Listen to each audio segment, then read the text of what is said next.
Hi everyone, in front of me I've got Nubia Neo 2 and let me share with you how to check for the software updates on this device.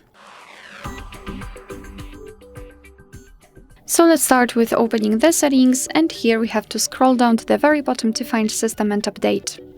Then let's tap on System Update at the top, and as you can see, your device will check for the updates, and we can meet two different scenarios. This is the first one where your software is up to date and there's nothing to download, and the second scenario is where your device will actually find the update.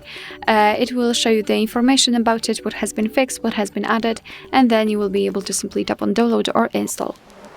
Alright, so that will be all. Thank you so much for watching. I hope that this video was helpful, and if it was, please hit the subscribe button and leave the thumbs up.